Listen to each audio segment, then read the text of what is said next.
After Natalia is kidnapped, Claire and the others search everywhere. At the tower entrance, they find a small note by chance. It reads, "Go to the factory." Claire recognizes Neil's handwriting, so she trusts the note. So they head straight for the factory. There are two reasons. First, Claire really trusts Neil. Maybe even likes him. And Neil is a TerraSave leader. So she assumes he knows more than she does. Second, the overseer likely sealed the roads to the tower. So using the nearby sewers to get in isn't a bad idea. This factory is actually a slaughterhouse, blood red everywhere. Even outside the gate, you can smell the stench. Add feral zombies and animal remains. And it's basically a fear simulator. They also find the sewer door blocked by a Prometheus statue. To open it, they have to restore the statue's liver. And of course, the liver is somewhere inside the factory.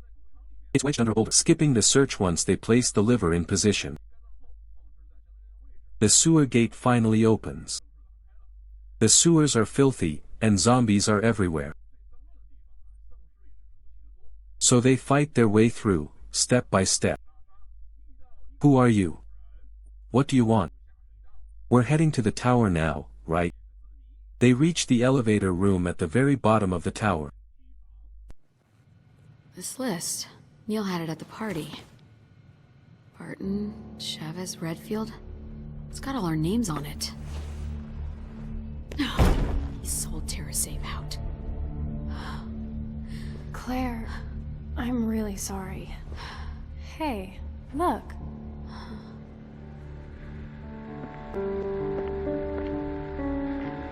All right, I've isolated the best candidate. Good work. Now it's your turn to fulfill your end of... What did you... You wanted an Uroboros sample, now you've got it. Lapdog. You don't know shit about me. I know you were Lansdale's puppet. When Velcro incited the Terra Grigia panic 7 years ago, the FBC was pulling the strings. The old man went down, but he was smart enough to pass the torch before he did. You played me. Because you're an idiot. You thought you could create a new terrorist threat to justify the FBC. A monster like you could never understand.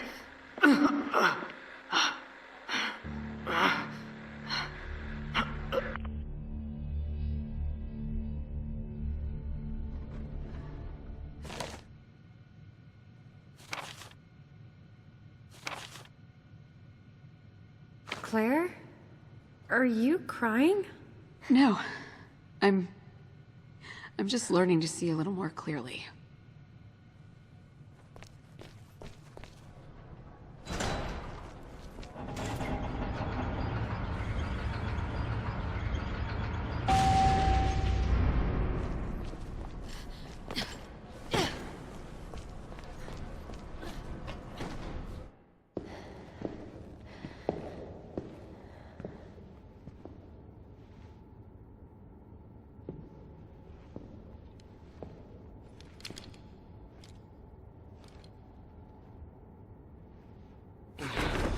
Neil?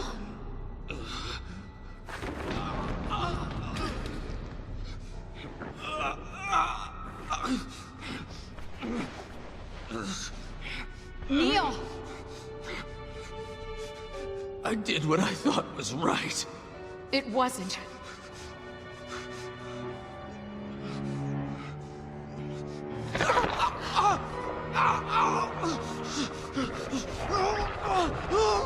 Get away from me!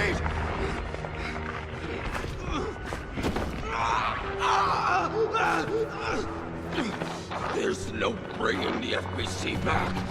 I failed Lansdale.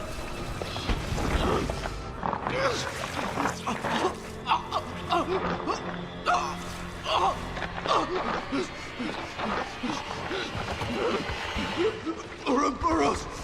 It's not death! It's... power!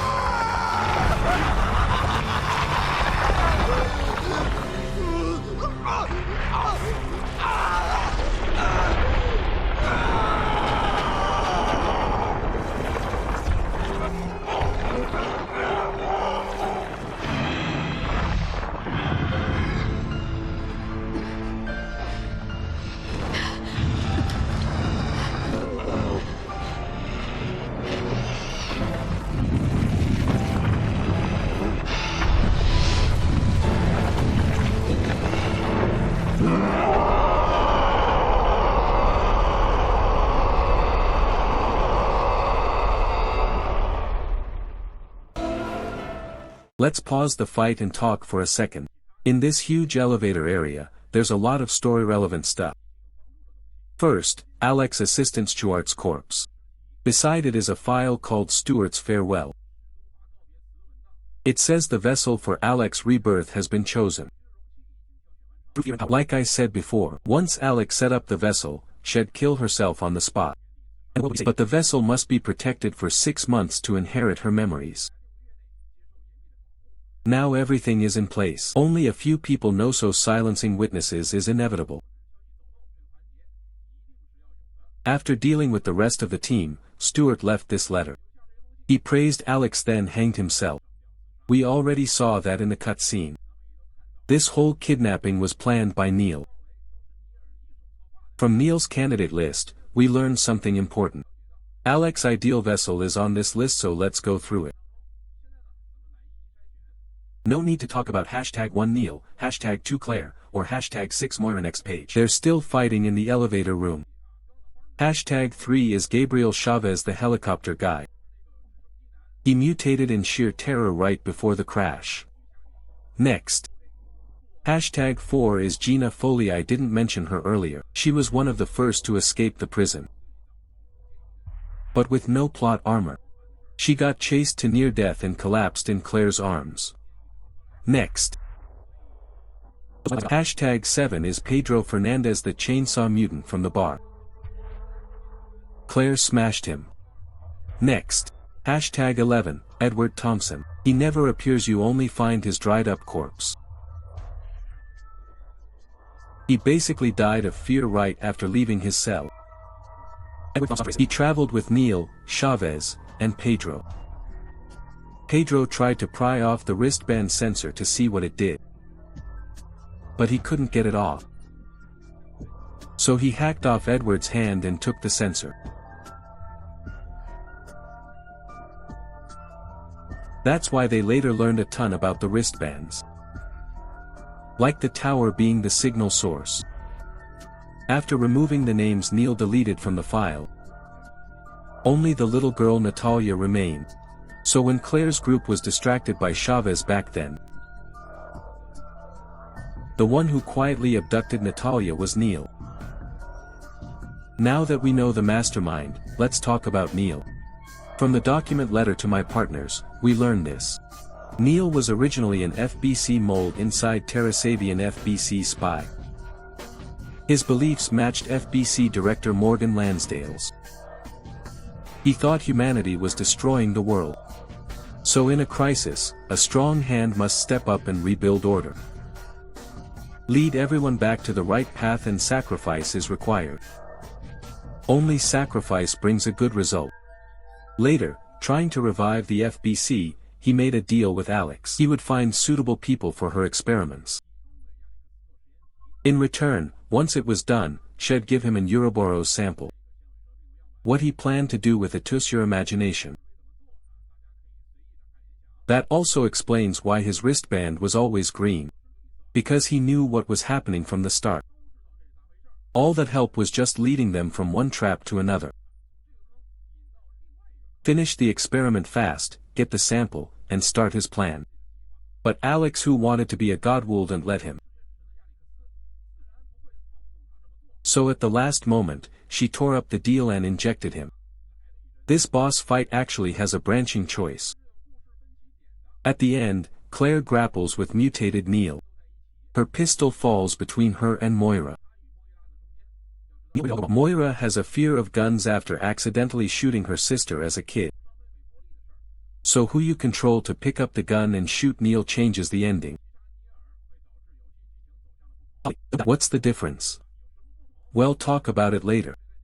6 months from now, you're going to awaken as me. And the world is going to be very afraid.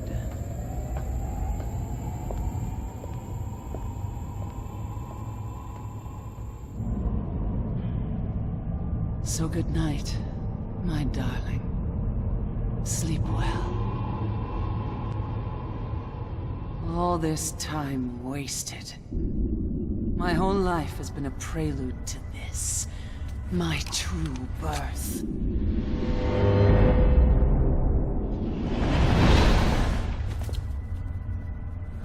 Time to meet the cause of our misery.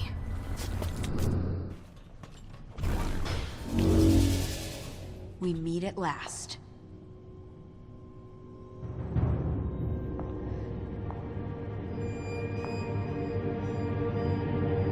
You came all this way just to say goodbye?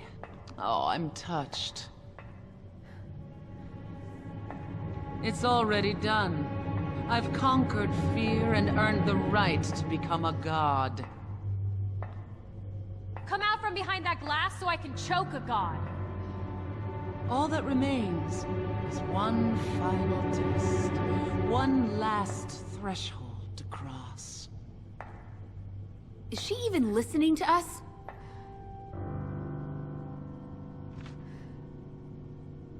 My brother's escape was death. And soon, it will be mine as well.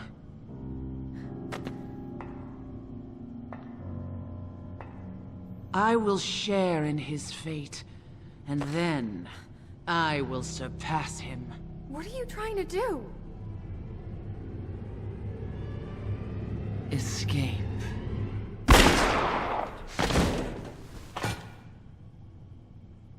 Just like that. After Alex kills herself, the facility immediately triggers self-destruct, as expected. They fight their way toward the elevator as fast as they can. But chunks of the ceiling keep crashing down, making every step dangerous. Just as they're about to reach the elevator, Moira pushes Claire away to keep her from being crushed. Risking herself, she shoves Claire out of the impact zone. Claire survives and tries to turn back to save her. But the corridor collapses, so she dives into the sea, hoping to return with help. Days later, Claire is found drifting and taken to a hospital. Barry rushes over the moment he hears, asking about Moira. Weak and guilt-ridden, Claire tells him what happened. Hearing his beloved daughter didn't make it out, Barry is devastated. But he refuses to give up hope. After that, he works with the PSA, searching the open sea, for an island that isn't even on the map. 6 months later, after countless hardships, they finally find the sane island Claire mentioned. Barry can't wait for the rescue team to assemble, so he lands alone to investigate. Claire arrives a bit later to coordinate the PSA rescue. Damn it, expecting zombies everywhere, Barry lands fully armed. But after just a few steps, he meets the little girl Natalia. As I said earlier, the 6-month stabilization period is over. So Natalia's memories should have been overwritten by Alex by now. But from their dialogue, we can tell. The Natalia in front of him is just a bit confused. In her mannerisms, she's still the same little girl. Did Alex's experiment fail? Then why is Natalia's wrist sensor still read the sign of successful infection? As they push deeper, you can switch control between Natalia and Barry. Barry is pure brute force no nonsense. And Natalia, besides crawling through tight spaces, can even sense where monsters are. Which is really strange. Could she have perfectly fused with the T-Phobos virus? But when Natalia learns Barry's daughter is Moira. You can say that again. This was logged 6 months ago. Jesus, Moira. Your daughter's name is... Moira? Yeah. Why?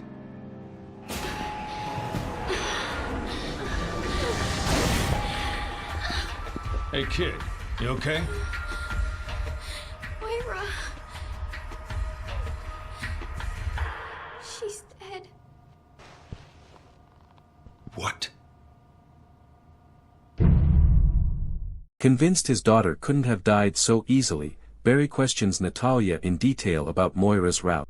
After that, they basically retrace the whole path. But some parts are different. For example, at the bar, Claire's group escaped from the rooftop. But Barry starts from the village gate. And at the tower, Claire used the factory sewers because the main door was locked. But on Barry's route, the tower's main door is already open. So he walks straight in and encounters a strange creature in the hall. Once its mask is removed, Natalia recognizes it immediately. It's Alex Wesker. What? Alex isn't dead. She blew her own head off back then.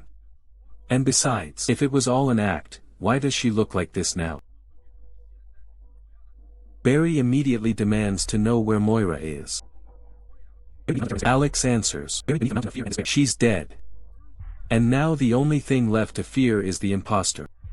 She points at Natalia. At the same time, zombies start pouring out from every corner. Barry grabs Natalia, knocks down loose rocks overhead, and escapes in the chaos. Let Barry move on for now. And let's explain why Alex isn't dead. Yes, this is a spoiler because you only learn it at the very end. But Eve got no way to keep hiding this mystery with my script. So I'll just lay it out.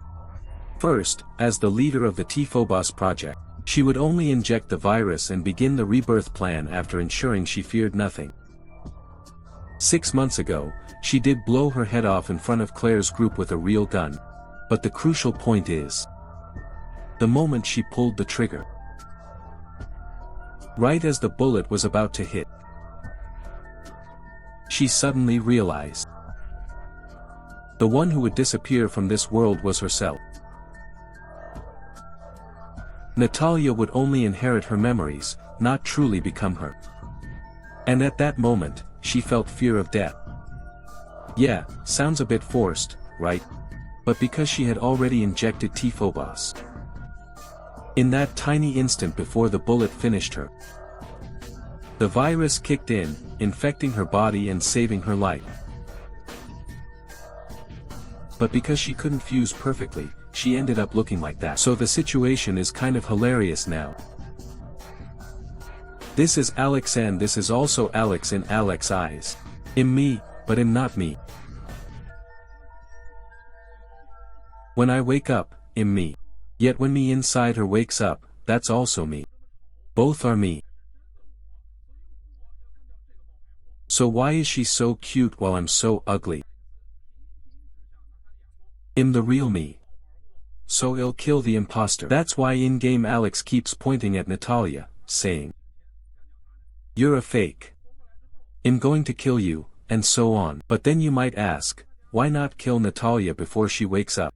After reviving, hasn't Alex stayed on this island the whole time? Head on. Forget the 2 conditions required for the rebirth plan. First, the 6-month stabilization period. Second, the vessel must be under the strictest protection.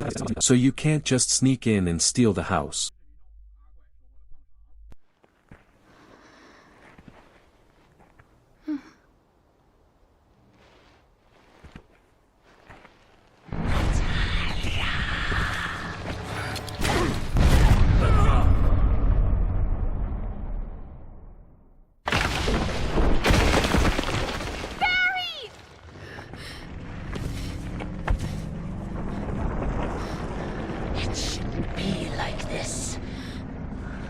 I wasn't afraid as I watched my hair turn gray and the flesh sag from my bones. But why aren't you changing? A failure like you.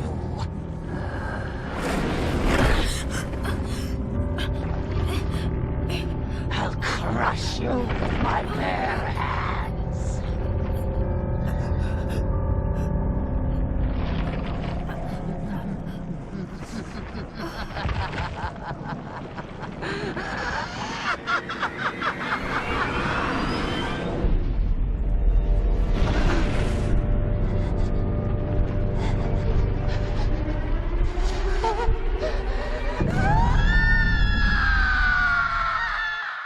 Then why won't you broken thing change? I'll crush you with these hands. As for why Alex was scared just now, we'll get to that later. After falling off the cliff, Barry wakes up to find Natalia unharmed before him. When they set off again, the camera shows Barry's PSA ID on the slope. Remember that it will soon see what it's for. After constantly seeing Tara save corpses along the way, Barry starts to believe more and more that Moira is dead. So the goal becomes simple: survive and kill Alex to avenge his daughter. Back at the mine, they take the elevator down to the deepest lab.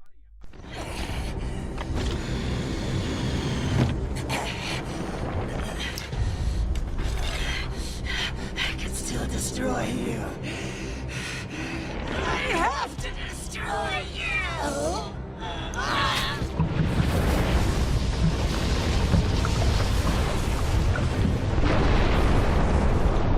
Wesker!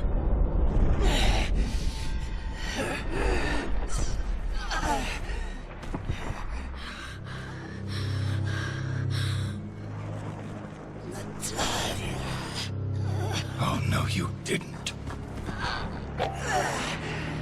I understand how you felt now, Albert. It's not enough to live.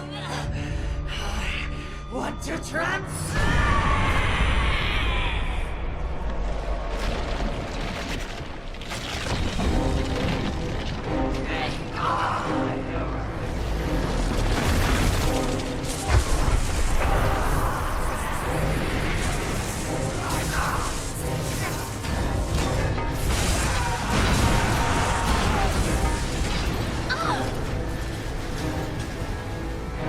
Holy fuck.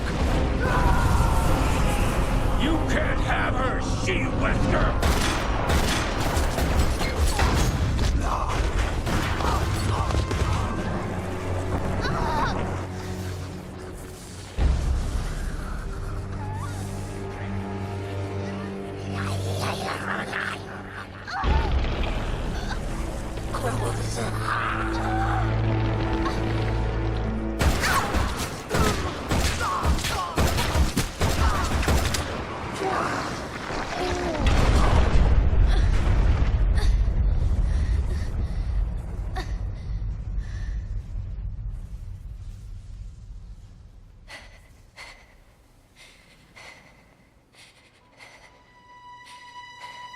Moira!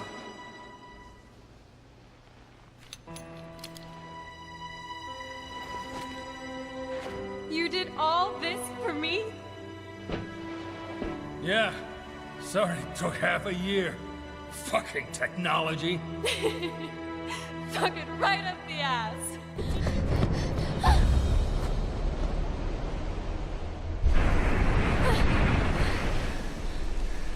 Oh, Come on.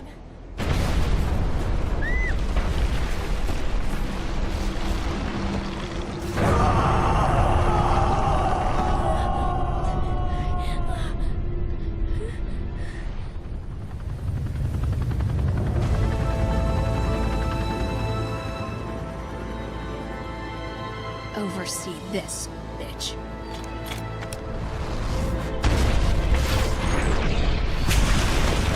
Fuck yeah!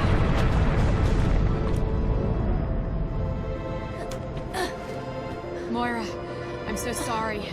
You were in trouble. And you came back with a chopper and a sniper rifle, and that's fucking awesome, so shut up!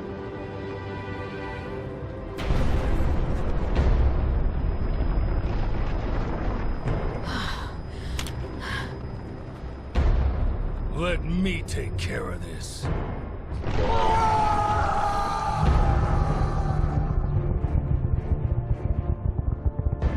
Are you sure you don't need me, Barry? I mean, Dad. I'll always need you. But for now, I have this. I'll cover you from the top.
Look, Moira.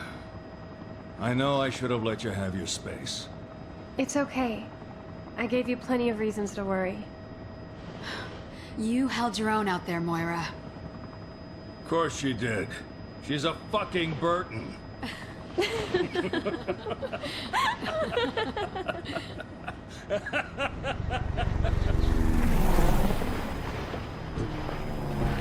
Anyway, let's let these guys come in and clean up. So, what are you gonna do now, Barry?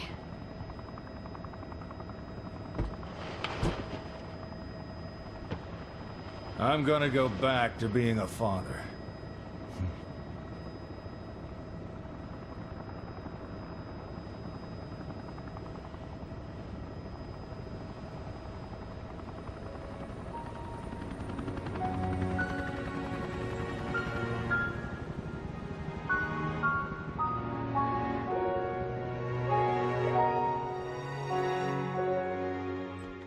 Dad, would you get your ass in gear? Claire will be here any minute. Late last night, one of the BSA Well, excuse me. Hey, Paula, you see my jacket over there? Natalia, are you upstairs? Come on down and get ready.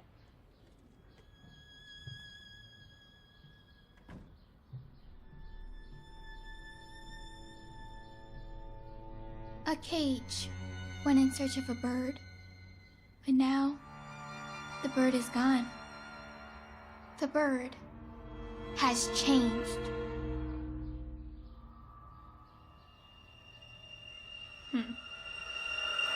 But now the bird is gone. The bird has changed. Oh, Resident Evil Revelations 2's main story ends here for now. First, let me answer the most overlooked question. Who exactly is Natalia? She talks about it in both Claire's route and Barry's route, so let me sum it up. Originally, Natalia lived in a floating city Terra Grigia. What happened to that place later you all know. Her parents also died in that bioterror attack.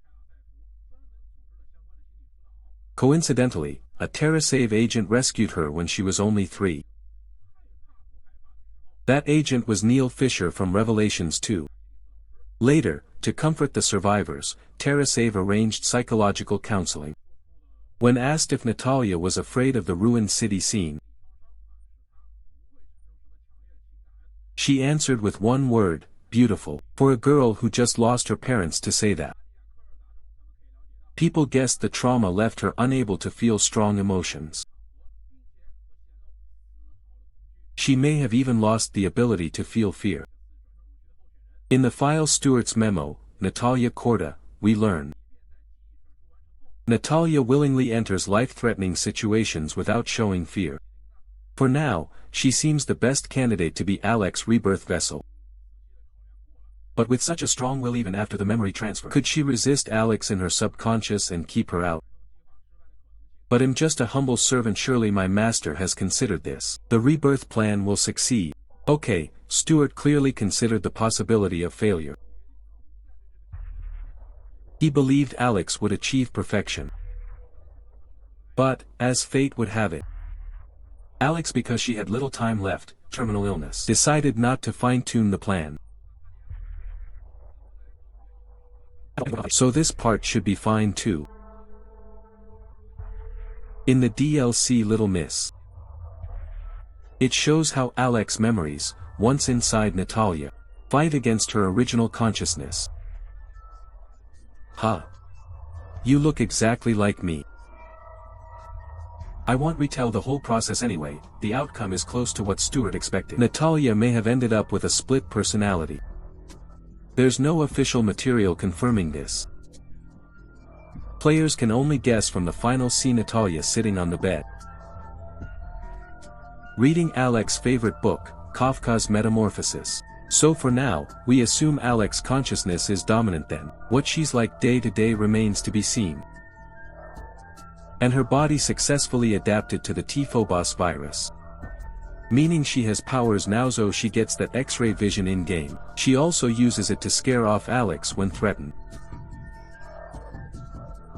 And since the virus boosts hormone activity, it makes sense that the wristband sensor stays red. Second question, wasn't Moira crushed under rubble?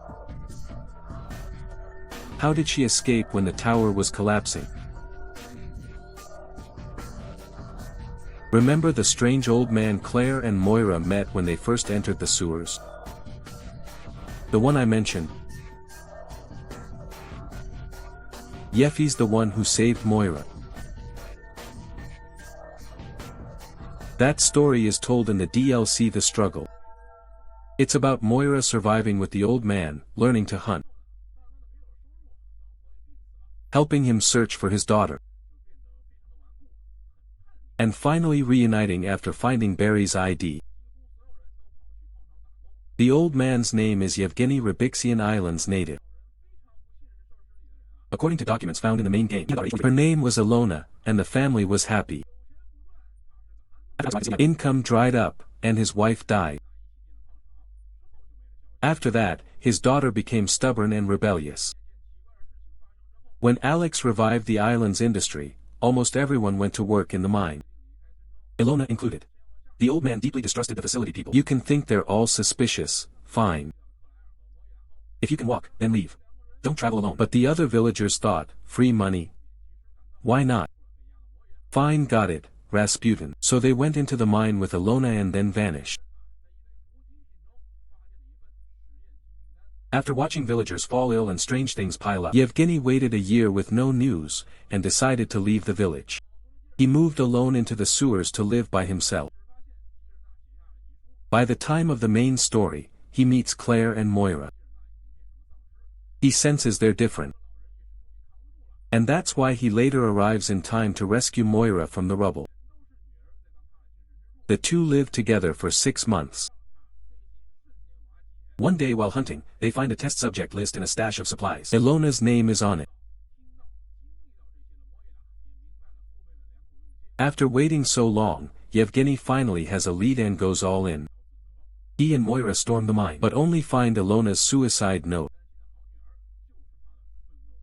From the note, we can basically conclude Ilona became a zombie. Hearing that, the old man finally breaks. Now that she's gone, he collapses inside. He chooses to part ways with Moira and die alone. Moira, after seeing and experiencing all this, understands the older generation's sacrifices. She feels deeply ashamed of how extreme she'd been toward Barry. From that moment on. Third question. What about the promised 2 endings? The branching point is who finishes off mutated Neil, Claire or Moira. If Moira takes the gun, it means she's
Natalia, what are you? Natalia?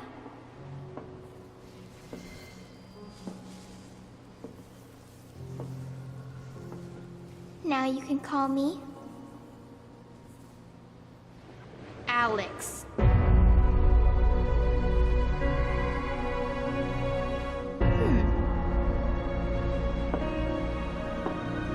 No! Don't make me do it!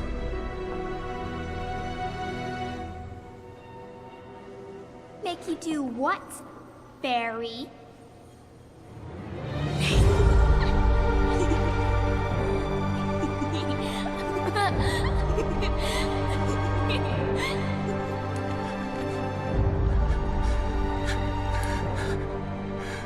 God damn it, Natalia.